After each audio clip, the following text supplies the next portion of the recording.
Jerusalén en las décadas posteriores a la muerte de Cristo. Una ciudad bajo ocupación extranjera y asolada por la violencia. Tras ella, una despiadada banda de agentes encubiertos conocidos como los sicarios. El equivalente moderno podrían ser los jóvenes que se unen a Al-Qaeda. Son famosos por su fanatismo y por su sanguinaria daga. Llamémosle lo que son: terroristas decididos a derrocar el orden existente por medios violentos. Los sicarios son uno de los grupos de guerrilla que nunca se postraron ante el poder del Imperio Romano. Pero finalmente, las legiones romanas los acorralan en una fortaleza aparentemente inexpugnable. Lo que sucederá a continuación constituye uno de los actos de resistencia más extraordinarios y célebres de la historia.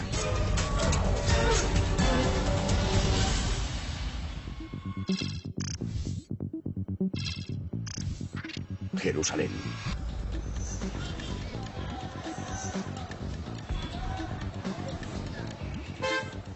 En el siglo I después de Cristo, es una provincia del Imperio Romano.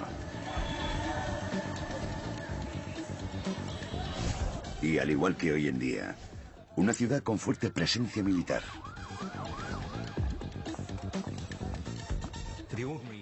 Un judío corriente que viviese la ocupación romana experimentó el acoso brutal y racista de sus soldados.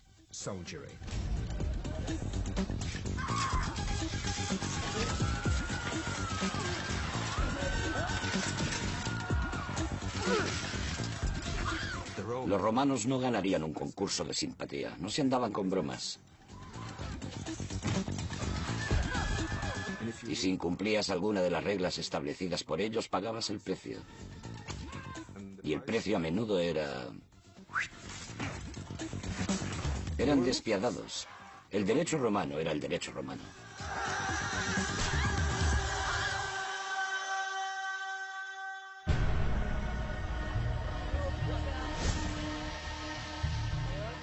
Entre la población judía existe un rencor generalizado, aunque encubierto.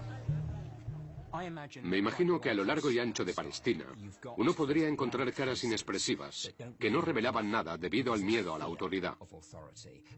Pero bajo esa fachada había odio. Un odio cuyo eco todavía resuena en el Israel actual. Pero siempre hay quienes están dispuestos a pasar a la acción.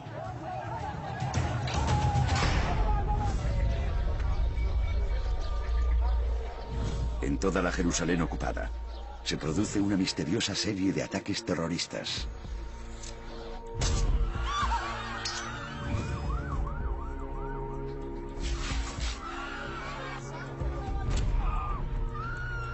El objetivo eran los soldados romanos. El objetivo eran los colaboradores o cualquiera que apoyase la dominación romana. Entre las víctimas se incluyen líderes religiosos judíos y recaudadores de impuestos. Eran las personas que hacían cumplir el pago de impuestos, el pago del diezmo, el pago de los alquileres, el trabajo forzado, etc. Dichas personas eran consideradas como colaboradores, personas aliadas con los extranjeros para oprimir al pueblo judío. Es un patrón de violencia habitual hoy en día. La pregunta en aquel entonces, al igual que hoy, es: ¿quién está detrás?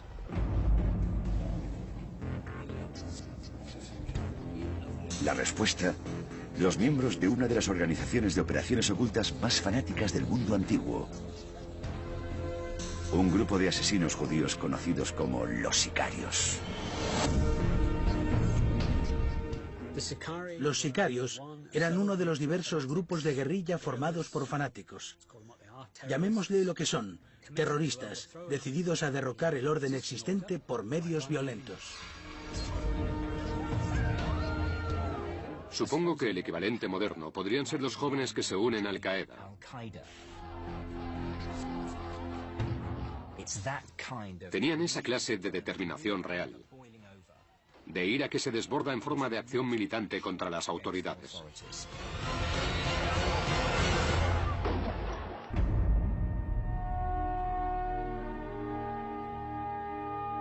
Los combatientes de los sicarios están motivados por una profunda creencia en Dios la libertad y la independencia de su país.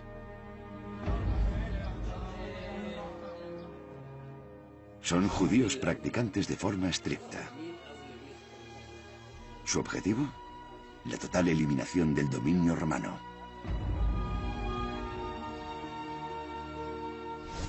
No es que no aceptasen el dominio romano, no aceptaban ningún dominio, salvo el de Dios. Los sicarios sentían que tenían la obligación de limpiar Tierra Santa, la tierra prometida que les había sido entregada por Dios, de todas las profanaciones y la participación extranjera en el gobierno de Palestina. Debía producirse una limpieza apocalíptica.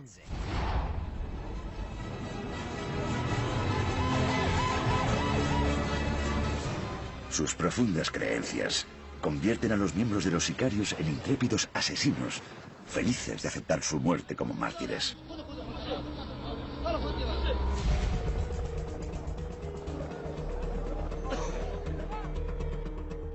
Pero la oposición a Roma no es sencilla.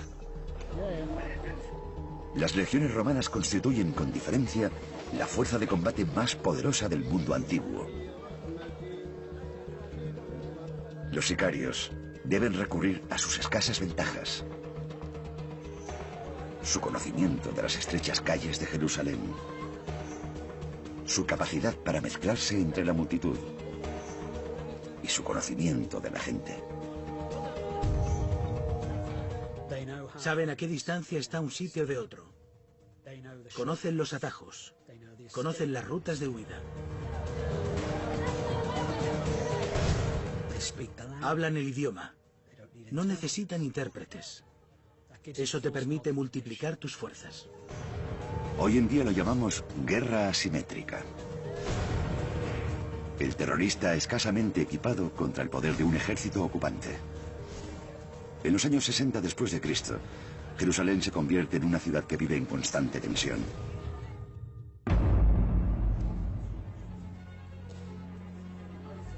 El cerebro que está detrás de los sicarios es un fanático religioso llamado Menahem Ben Yair.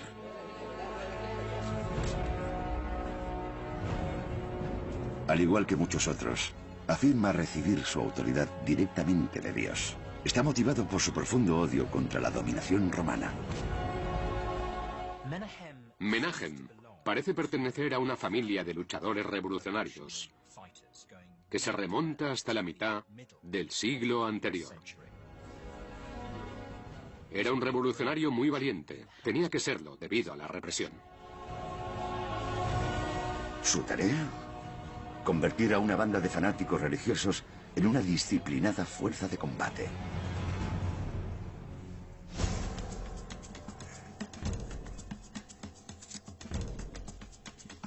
El arma elegida por los sicarios es un cuchillo curvado, conocido en latín como sicarus. Está perfectamente diseñado para realizar ataques furtivos por sorpresa. Puedes esconderlo bajo la ropa, puedes envolverlo en una capa, incluso llevarlo en un cesto. También es devastadoramente eficaz. Puede curvarse y esquivar escudos, esquivar una defensa. Y atravesar mucha carne y llegar hasta el hueso. Buscaban ataques quirúrgicos contra soldados individuales, funcionarios individuales, criados individuales del Estado romano.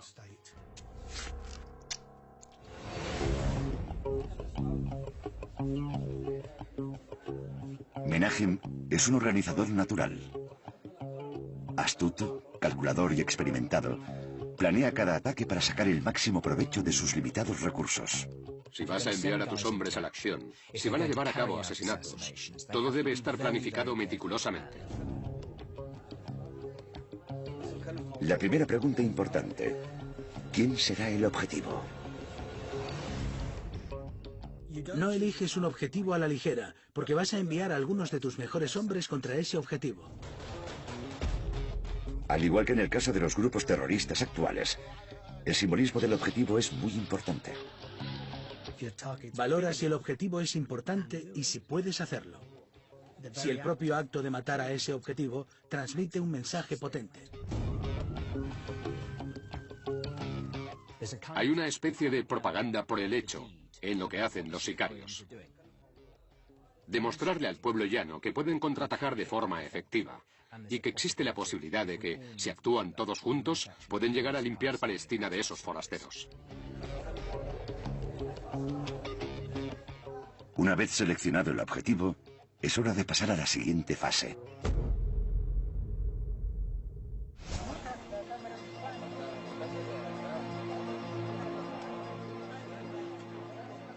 Lo que sucede a continuación se ha convertido en una parte habitual del adiestramiento de todas las fuerzas especiales. Localizan al objetivo. Los observadores vigilan cada movimiento. Necesitan responder a una serie de preguntas importantes. ¿Cuál es la vulnerabilidad del objetivo? ¿Con qué clase de seguridad cuenta? ¿Es consciente de que es un objetivo?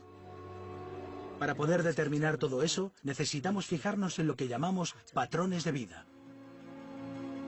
Sus movimientos habituales, sus idas y venidas, si va al bar, si tiene la costumbre de beber, si va al mercado a las 12 un día determinado.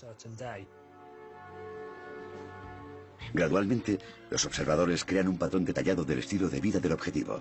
Es un proceso largo y un proceso meticuloso. La vida de esas personas depende de ello. Mientras tanto, los asesinos sicarios son sometidos a un entrenamiento intensivo. Hay algo más que la lucha con los cuchillos: la preparación psicológica. Necesitas un grado extremo de agresividad o sangre fría para llevar a cabo tales acciones. Es algo que la mayoría de la gente no podría hacer. No todos pueden matar cara, a sangre fría. Es un trabajo extremadamente desagradable y difícil. Es algo intenso, personal. Acabarás cubierto por la sangre de esa persona. El truco consiste en practicar con algo que se asemeje a la experiencia real. Lo hacíamos con los paracaidistas. Practicábamos intensamente cargando con bayonetas y atacando sacos de arena llenos de tripas de pollo y sangre de cerdo. Únicamente para percibir la sensación de clavar un cuchillo en un objeto y retirarlo y ver la sangre y las vísceras saliendo. Es mejor dejar que lo hagan los espías y otros individuos o asesinos de sangre fría. Todos los aspectos de la misión se ensayan meticulosamente. Finalmente, se revisan los detalles una última vez. Objetivo identificado. Rutina establecida. Entrenamiento finalizado. Armas distribuidas. Es hora de lanzar el ataque.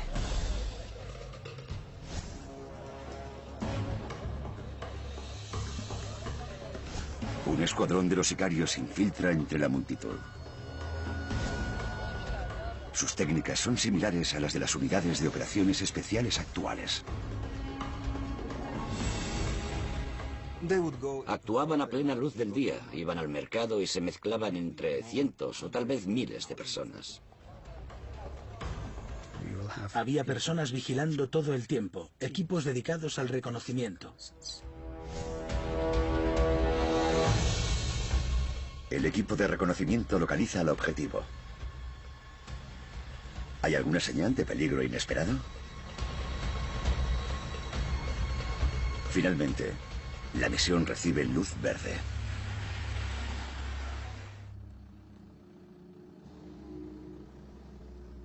Es la hora del equipo de ataque. El asesino, el equipo de ataque, va muy poco armado, porque quiere despertar las menores sospechas posibles. El asesino se coloca en posición. La avalancha de emociones es similar en todos los asesinos que realizan operaciones ocultas. Te sientes como si te inyectasen hielo en la columna vertebral. Estás lleno de miedo, adrenalina, emoción, agitación. Pero al mismo tiempo necesitas controlar todo eso para tener coordinación.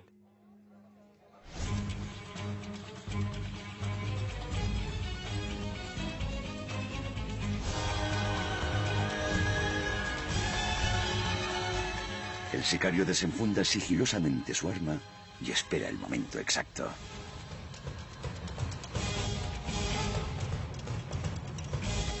No tarda mucho en realizar el ataque. 2 segundos. Se acerca. Golpea con fuerza. Golpea repetidamente. Antes de que puedas siquiera darte cuenta. Después, los sicarios se funden en la multitud.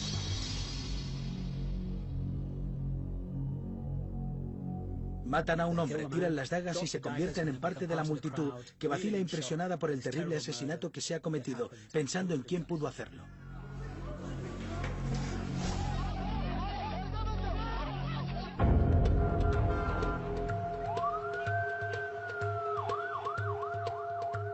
Casi inmediatamente, el miedo se propaga entre la multitud.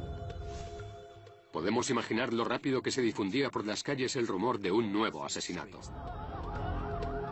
Para aumentar la confusión, los sicarios se unen al vocerío y gritan. Empiezan a dar alaridos. ¿Qué ha pasado? La gente se siente confundida sobre quién ha sido.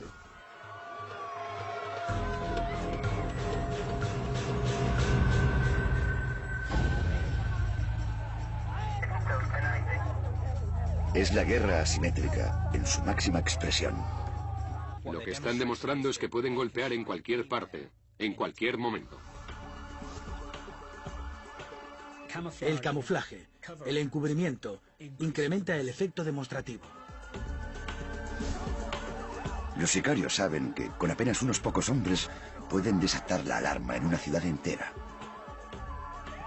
Es una táctica habitual para las fuerzas de seguridad de todo el mundo. Consigues que ese mercado sea muy inseguro, no para los sicarios, sino para el resto de personas, porque no sabes quién es el enemigo y quién no lo es.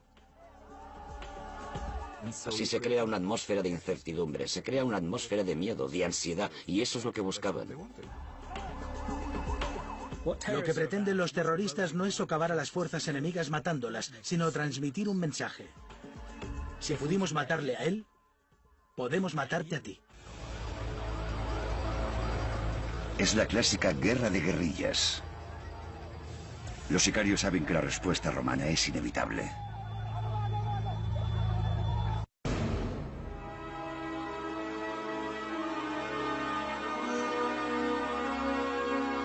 En el año 66, los romanos adoptan medidas enérgicas. El hombre al mando es Gessius Florus, el gobernador de Jerusalén. Gessius Florus procede de un pueblo en lo que hoy es Turquía, así que es miembro de la aristocracia provincial, no de la aristocracia romana que habla latín. Por tanto, es alguien con ganas de labrarse un nombre. Para Florus, es una oportunidad de brillar ante sus superiores en Roma. En una infame decisión, ordena a sus hombres que roben los tesoros alojados en el segundo templo del monte del Templo de Jerusalén.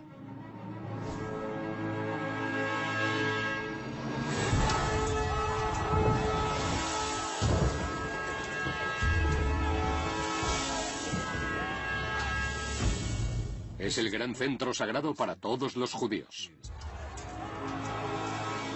Simbólicamente, hacer algo así en el templo, el lugar donde está Dios, el lugar más sagrado. Oh, no. El impacto psicológico de tal acto es tremendo. Se llevan el equivalente a 250.000 libras del tesoro a cambio de los impuestos impagados. Es un acto de sacrilegio. Resulta difícil imaginar algo que pudiese haber enfadado más a los judíos de Jerusalén. Había personas dispuestas a morir por aquello.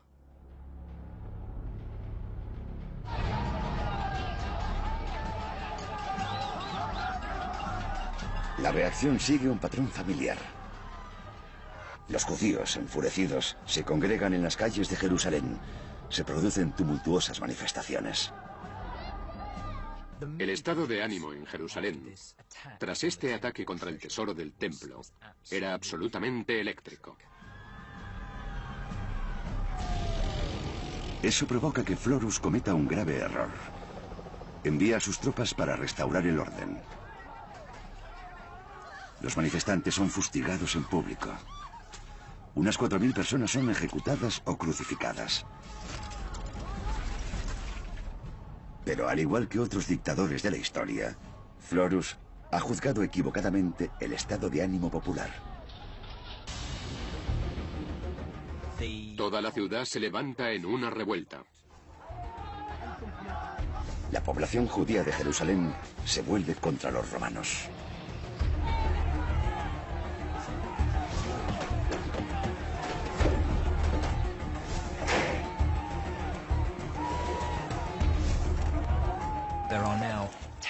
Hay decenas de miles de nuevos combatientes judíos en las calles, decididos a limpiar la ciudad de esta presencia pagana, forastera e impía. Es algo así como lo que imaginamos que ocurre en algunas partes de Oriente Medio, cuando los combatientes de la resistencia islámica descubren de repente que pueden alistar en masa a muchísimos hombres. Florus ha caído inconscientemente en la trampa de los sicarios. Menahem incorpora una gran cantidad de nuevos combatientes. De repente, todos los jóvenes de la calle quieren unirse a la resistencia, porque pueden ver que se está produciendo una masacre en sus propias calles. ¿Y a quién acuden? Acuden a los sicarios locales, porque saben que son ellos quienes organizan la resistencia. Pero su vasto número ocasiona un problema a los sicarios. Sencillamente, no disponen de suficientes armas. La solución: robárselas a los romanos.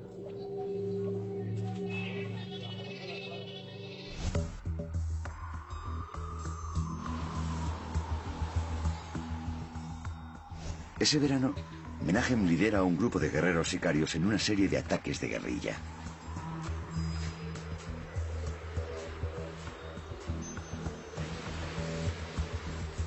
Viajan hasta una fortaleza romana aislada, a orillas del Mar Muerto. Y la allanan.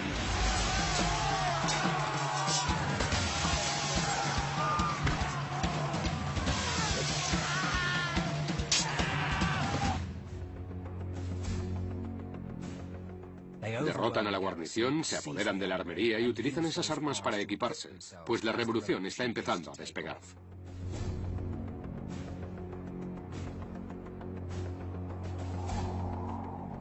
El botín incluye espadas, dagas y jabalinas.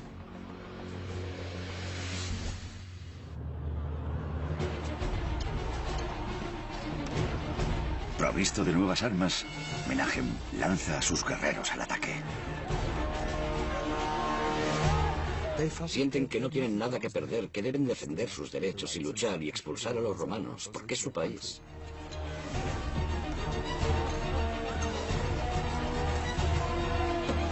Al cabo de semanas, toman la guarnición romana en Jerusalén.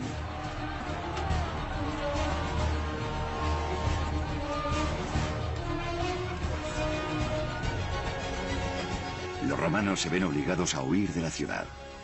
Jerusalén ha sido liberada.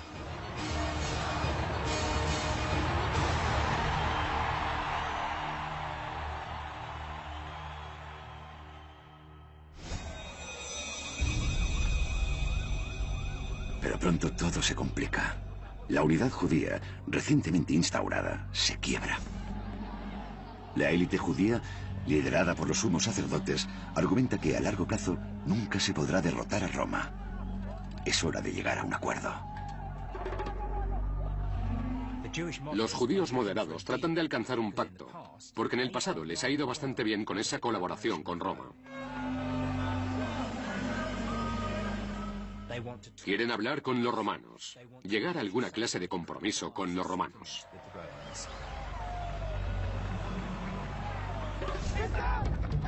Pero los sicarios no quieren oír nada de eso. Se forman facciones. Los grupos más extremistas, como los sicarios, no están interesados en la negociación.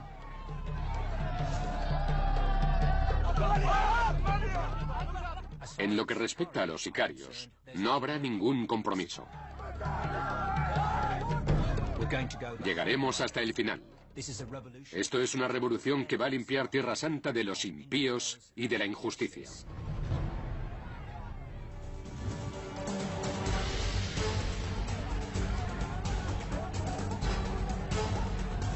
Una vez más, estalla la violencia en Jerusalén.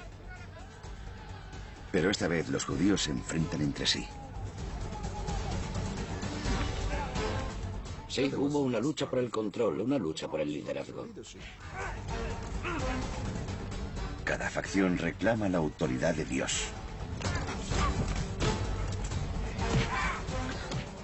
Imagínenlo, tienen a Dios sentado a su lado y Dios les dice: si eres realmente un buen judío, esto es lo que debes hacer.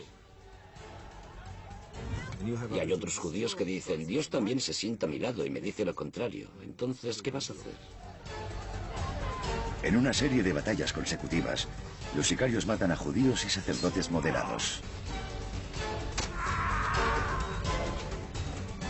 Pero esta vez van demasiado lejos.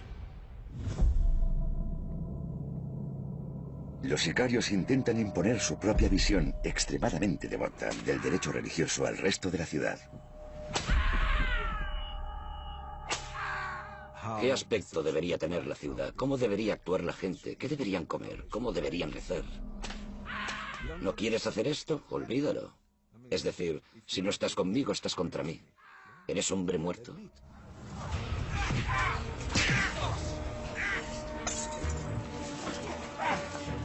Los sicarios se han extralimitado. La población de Jerusalén se alza contra ellos. Su líder, Menahem Ben Yair, muere asesinado.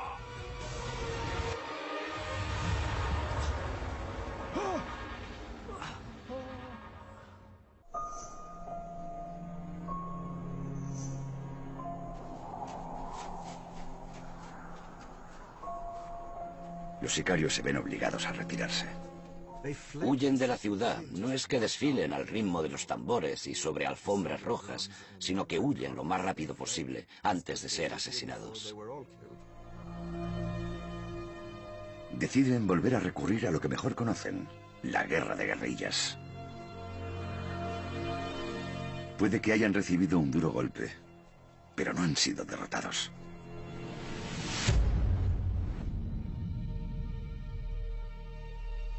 Eligen como base la casi inexpugnable fortaleza romana de Masada.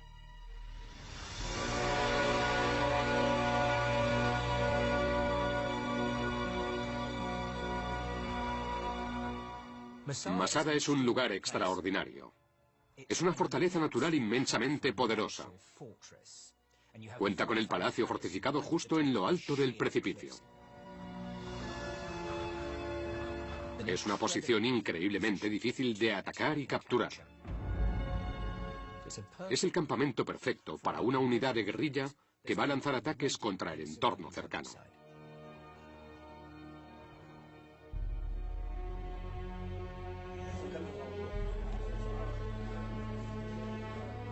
El nuevo comandante de los sicarios es Eleazar Ben Yair, un pariente del líder asesinado y un veterano de los combates en Jerusalén.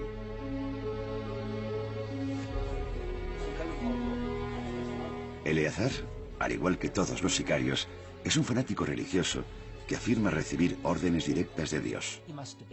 Tuvo que ser no solo un combatiente muy decidido, sino también un hombre muy carismático. Si uno se fija en las decisiones que supuestamente tuvieron que ver con él, se da cuenta de que era una persona despiadada. Sospecho que hablamos de una persona psicológicamente muy fuerte, muy comprometida, un judío devoto, alguien que no aceptaba un no por respuesta y que era capaz de llegar hasta el final, es decir, hasta la muerte.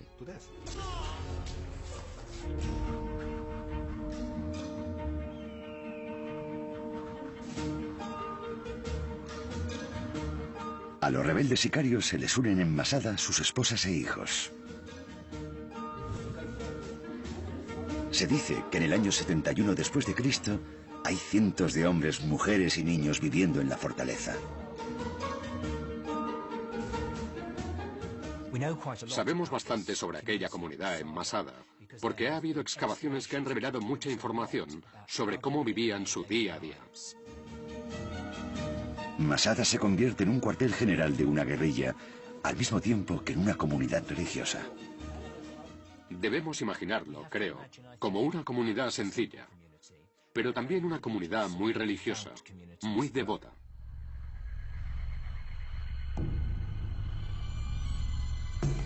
No es un lugar cómodo.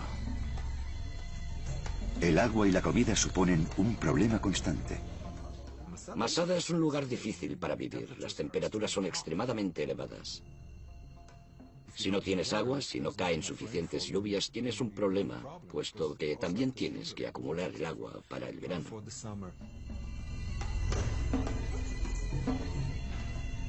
Las condiciones obligan a los sicarios a adoptar medidas violentas.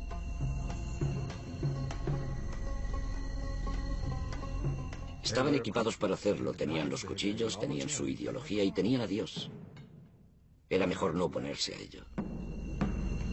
El plan de Eleazar: asaltar los poblados cercanos. Una vez más, los sicarios siguen los procedimientos de las fuerzas especiales modernas. Cada ataque se planifica meticulosamente. La clave para que un ataque de guerrilla tenga éxito es el reconocimiento. El reconocimiento. El reconocimiento. Es un mantra que aún se repite hoy en día. ¿Quieres saber cuántas personas viven en un determinado poblado? ¿Cuántas armas tienen? ¿Hay una fuerza de seguridad? ¿Hay alguna guarnición cercana que pueda causar alguna dificultad? ¿Cuál es la forma de entrar y salir? Porque, por supuesto, si el objetivo es capturar provisiones o armas o dinero, debes salir de allí. Es un trabajo duro si se hace de forma apropiada, porque si falla solo uno de los elementos, se pone en peligro a todo el equipo, así como la operación.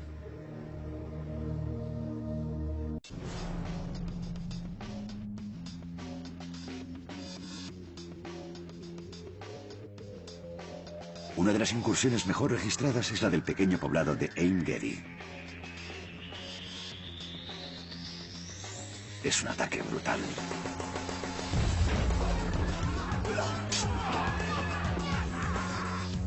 Los sicarios roban comida y se apoderan de todo aquello que pueda tener algún valor.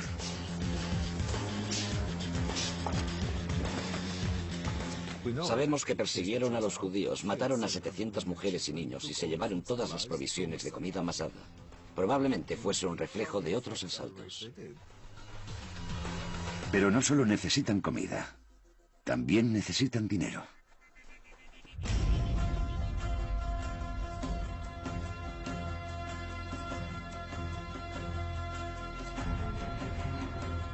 A orillas del Mar Muerto, existe una forma obvia de conseguirlo.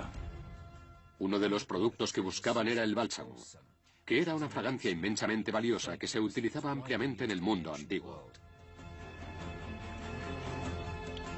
El bálsamo es una resina aromática, de olor muy agradable. Se obtiene de las plantas que crecen de forma salvaje en las zonas cercanas. Es uno de los negocios más lucrativos del mundo antiguo. Parece que el objetivo de Eleazar es controlar el mercado del bálsamo.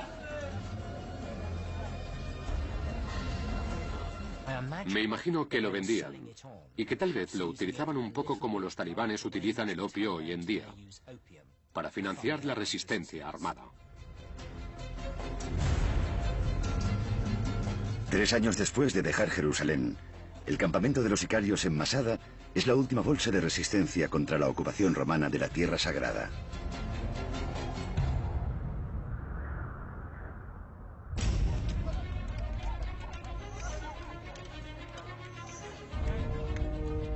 Finalmente, los romanos pierden la paciencia. Desatan todo el poderío militar de Roma contra la fortaleza de la montaña. Al mando está un político y general llamado Flavio Silva. Flavio Silva era un comandante militar muy experimentado, una persona decidida, sabía lo que hacía, sabía cómo hacerlo y tenía mucho éxito con sus métodos. Si se encontraba con algún inconveniente, era capaz de superarlo. Trae con él una fuerza de hasta 15.000 legionarios y varios miles de prisioneros de guerra judíos.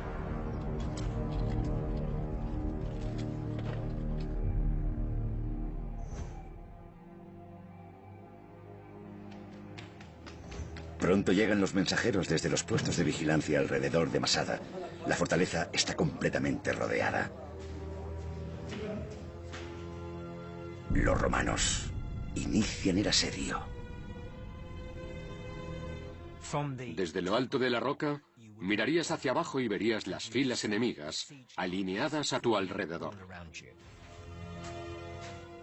15.000 soldados romanos y varios miles de prisioneros judíos, a los que utilizaban para hacer el trabajo más duro. Es una visión aterradora. El plan de Silva es aislar a los sicarios de los poblados cercanos.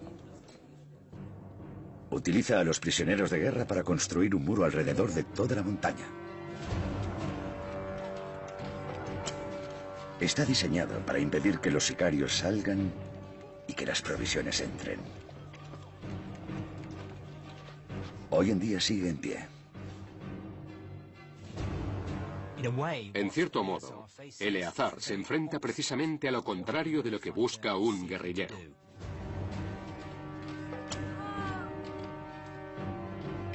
De repente, los sicarios han perdido la única ventaja con la que cuentan: su movilidad. Convierten sus ventajas, como la movilidad y la presencia entre la gente, en desventajas, porque se encuentran atrapados en un lugar, escasamente armados y probablemente con una idea militar muy pobre de cómo defenderse apropiadamente frente a una fuerza enormemente disciplinada, muy motivada, bien entrenada y extremadamente despiadada.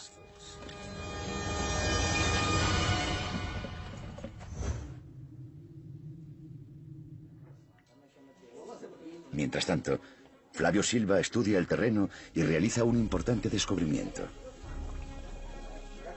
Masada no es tan inexpugnable como parece.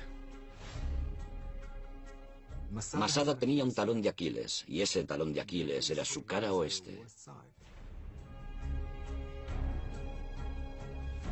En este flanco existe un saliente natural de roca. Silva ordena a los prisioneros de guerra que construyan una rampa a lo largo de la montaña.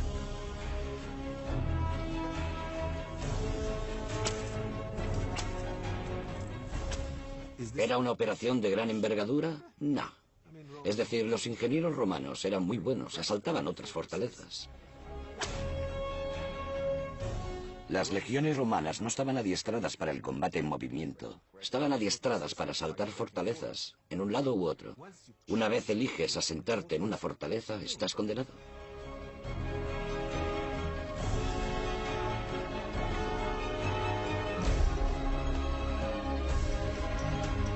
Eleazar reúne a sus seguidores.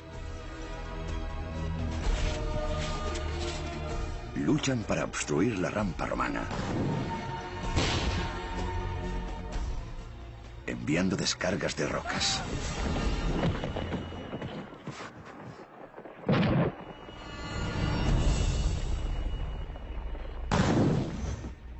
Pero es inútil.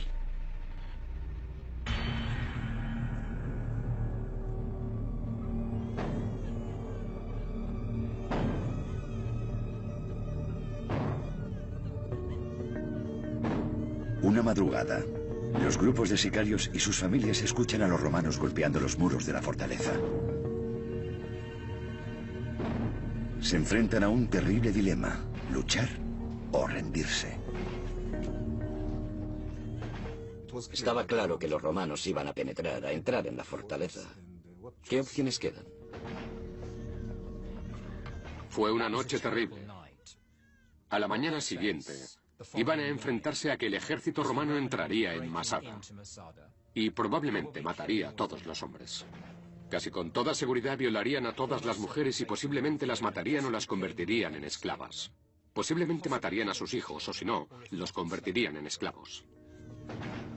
Pero para los sicarios, rendirse no es una opción. Los grupos fanáticos como los sicarios nunca se rinden. Nunca se rinden porque sus objetivos no son negociables. Por lo tanto, desde su punto de vista, la única solución es luchar hasta el final, luchar hasta la muerte. Es algo que vemos una y otra vez en la historia, ya sea en el mundo antiguo de los sicarios o en la época moderna con los integrantes de Al-Qaeda. Y la única forma de poner fin a la situación es aniquilarlos. Incapaz de rendirse, a Eleazar únicamente le queda una opción. Adopta una trascendental decisión que todavía asombra hoy en día.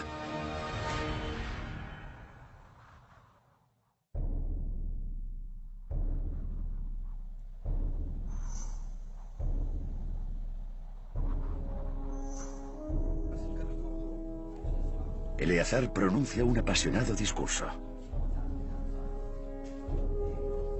Les dice a sus seguidores: dado que hace mucho tiempo decidimos no ser nunca súbditos de los romanos, ni de nadie que no sea Dios, hagamos que nuestras esposas mueran sin conocer los abusos, que nuestros hijos mueran sin conocer la esclavitud.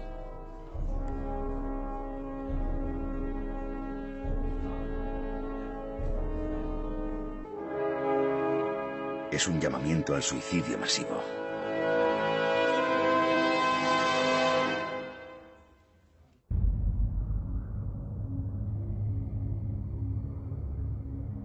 Según el relato romano, los sicarios prenden fuego a la fortaleza.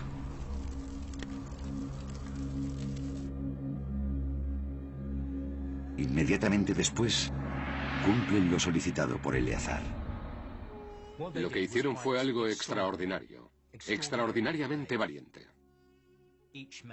Cada hombre mata a su propia esposa y a sus propios hijos.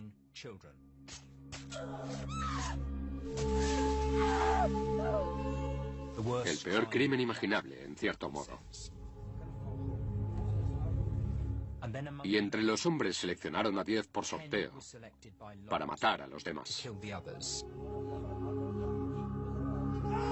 Hombres con los que habían combatido durante largos años, de dura lucha. Y después, entre los 10 restantes, un hombre asume la responsabilidad de matar a los otros 9.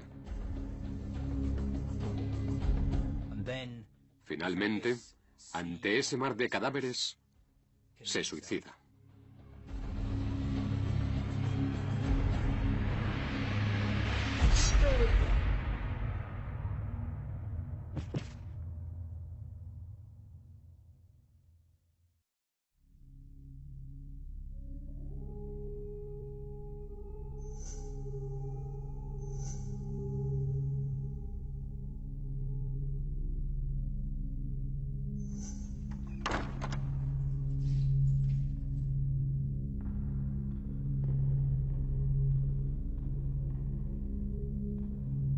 Cuando los romanos acceden finalmente a la fortaleza, se topan con una imagen espantosa.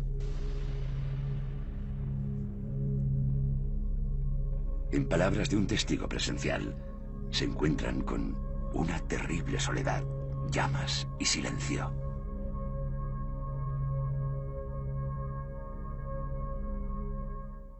El pacto de suicidio resulta difícil de entender psicológicamente, salvo si lo ponemos en el contexto de un movimiento religioso poderoso, en el que las personas creen que son soldados de Dios y que lo que hacen es profundamente recto, en el que consideran preferible poner fin a su propia vida y, presumiblemente, conocer la presencia de Dios antes que enfrentarse a la esclavitud o la violación o la matanza a manos de los enemigos. Incluso los soldados curtidos en 1000 batallas se quedan conmocionados. Se dice que solo 2 mujeres y 3 niños sobreviven. Es un final espeluznante para una de las campañas de resistencia contra la ocupación romana más exitosas del mundo antiguo.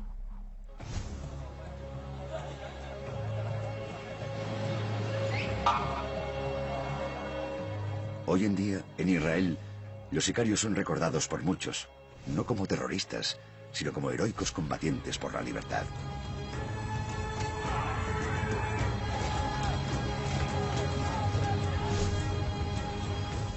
Cientos de miles de turistas acuden cada año al escenario de su resistencia en Masada.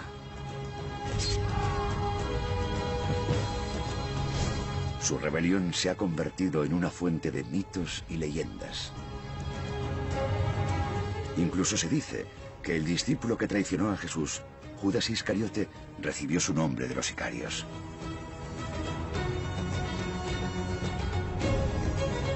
Sea cual sea la verdad, los sicarios siguen siendo, para muchas personas, los asesinos de operaciones ocultas más temibles del mundo antiguo.